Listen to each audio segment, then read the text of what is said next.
Marco, please. Kung pagkatapos ng presentation na to, hindi mo pa rin magustuhan yung idea, pwede mo na kaming palitan.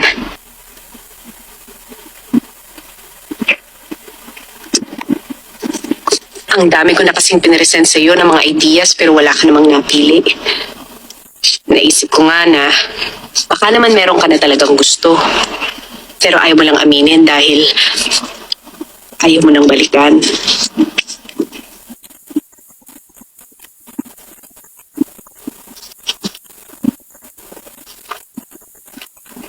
Naalala mo ba to?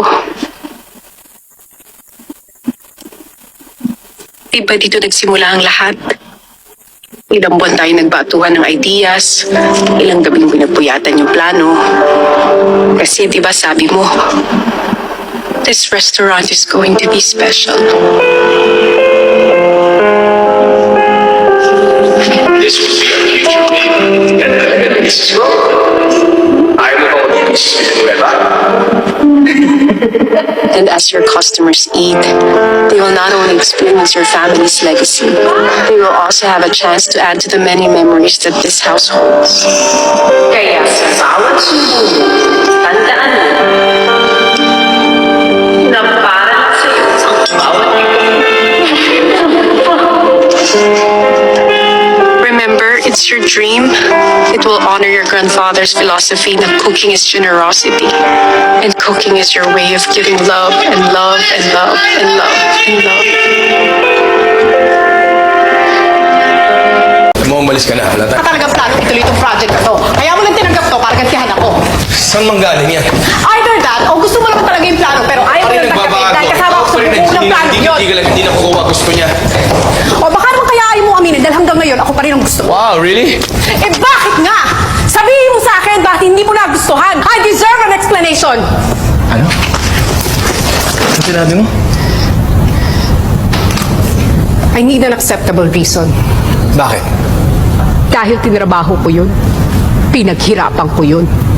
I invested my time and my effort. Kaya kailangan mo malaman kung ano mali. Oo! Dahil kung may problema, gagawin ko ng paraan.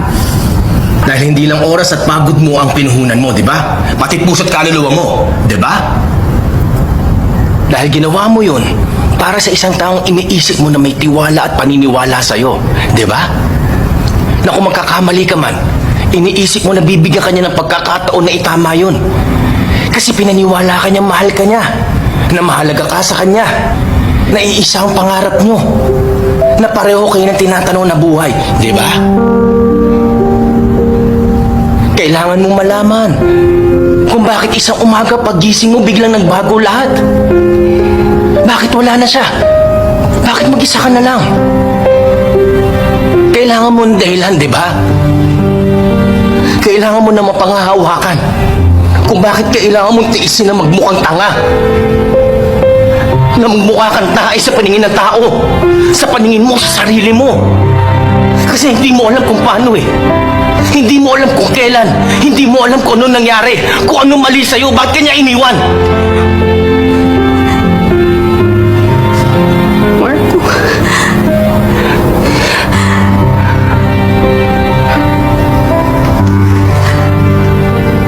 Anong karapatan mong hingi ng isang bagay na ipinagdamot mong ibigay? Marco. I deserved an explanation. I deserved an acceptable reason. Marco, I'm sorry. O bakit nga? Ba't di mo sinabi sa akin ng totoo? Natakot kasi ako. Huh, and you expect me to believe that? Sa tapang mong yan. Hindi kita gustong saktan, Marco.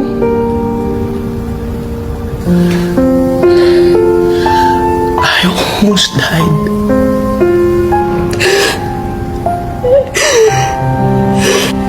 And every day, I wished I did. Tell me! I was beginning to see my father in you. Taludan. Mababa ang pangarap. Marco, paano ko sasabihin sa'yo yun? na unti-unti nang nawawala yung paghanga ko sa iyo. Yung respeto ko. Natakot ako maging katulad tayo ng nanay at tatay ko. Kahit masakit, dapat sinabi mo. Alam mo kung na namatay sa akin, Jeannie. Trust. Hindi ko na kaya magtiwala sa'yo.